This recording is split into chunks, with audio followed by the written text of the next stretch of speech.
Katherine Johnson, Trust the Process. In this documentary, I'll be talking about a historical African-American NASA superstar, Katherine Johnson. Enjoy! Katherine Johnson was a mathematician for NASA. Katherine made a big impact because while working there, she was an African-American. During those times, this was not easy. When Katherine was working at NASA, she knew it was not fair that all the African-Americans had to work in a small room, not being able to show what they can really do. Katherine impacts history because she would stop racism by convincing her boss to let her work with everyone else. Not only did Katherine prove she was something, she helped other African-Americans all over and the ones in the NASA facility. And all she did was ask her boss if she could work with them. The workers did not approve, but he watched her and trusted her. Ever since Katherine was a little girl, she loved counting and has always been really good at math. What Katherine counted most when she was younger was her steps walking to her church, or even once trying to count all the stars, which furthered her curiosity with numbers. When Katherine was just 10 years old, she attended West Virginia High School. Later on, she then graduated at 14 years old. Right after high school, Katherine attended college at West Virginia State and graduated at 18 years old. After she graduated from studying math, she went on to marry James Goebel and even had 3 daughters with him, Juliet, Constance, and Katherine. Later on, in 1956, sadly, Jake Goebel died from a brain tumor.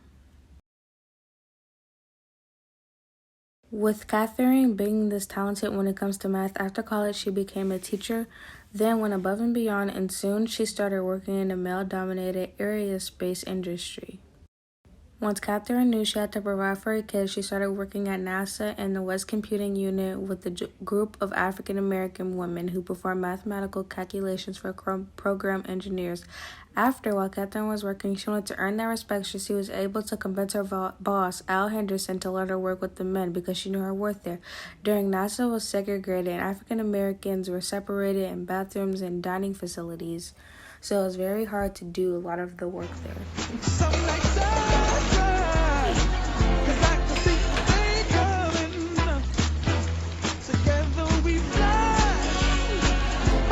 No more running.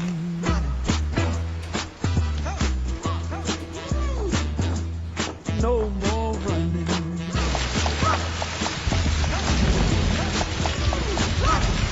No more running. Where the hell have you been? Everywhere I look, you're not where I need you to be. It's not my imagination. Now, where the hell do you go every day? To the bathroom, sir. To the bathroom. To the damn bathroom. For 40 minutes a day? What are you doing there? We're T-minus 0 here. I put a lot of faith in you. There's no bathroom for me here. What do you mean there's no bathroom for you here? There is no bathroom. There are no colored bathrooms in this building, or any building outside the West Campus, which is half a mile away. Did you know that?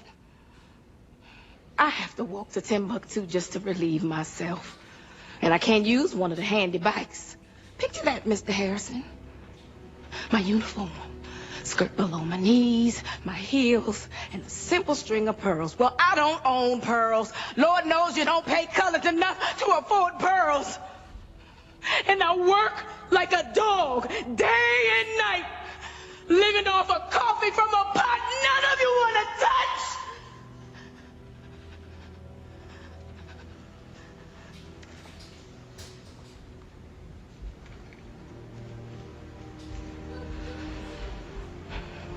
So, excuse me if I have to go to the restroom a few times a day.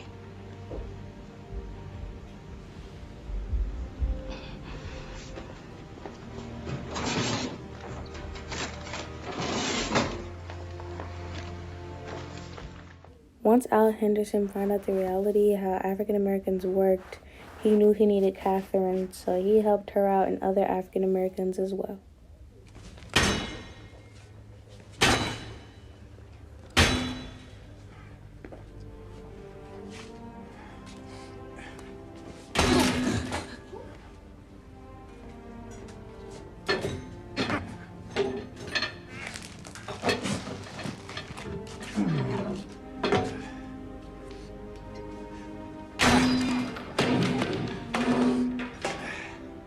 There you have it.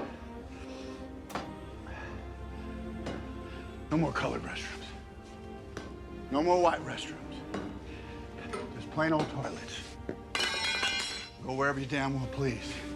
Preferably closer to your desk.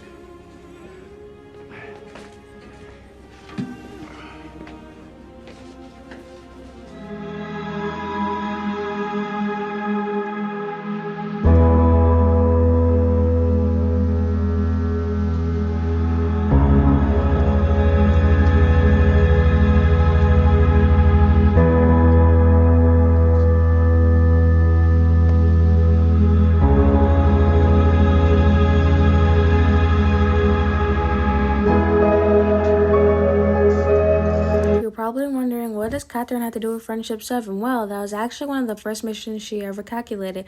In the 60s, African Americans still had to use paper and other mathematicians.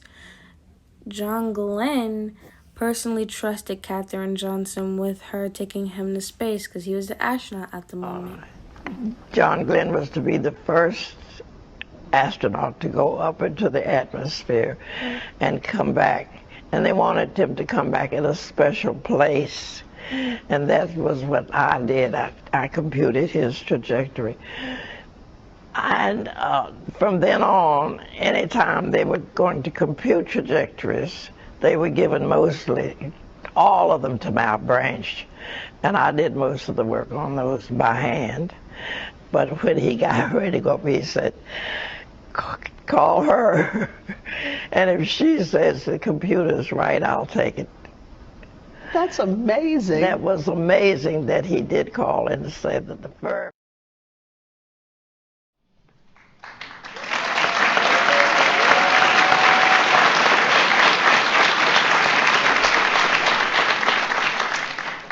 With her razor-sharp mathematical mind, Katherine G. Johnson helped broaden the scope of space travel, charting new frontiers for humanity's exploration of space and creating new possibilities for all humankind.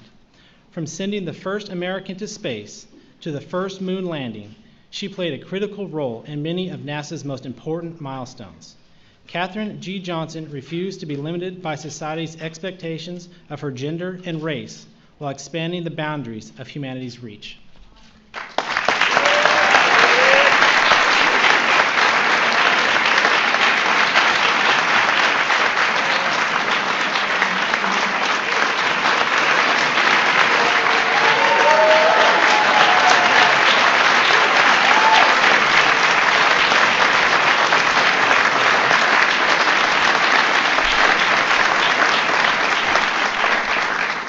In 2015, President Barack Obama awarded Katherine with the Presidential Medal of Freedom. On Katherine's 100th birthday, her and her family went to West Virginia State University to celebrate her statue.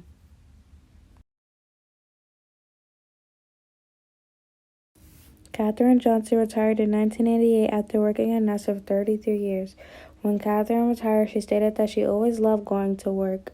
After NASA, Katherine took the time to spend it with her family and children because when she did not work, she didn't get to spend a lot of time with her children, and she definitely made up for it.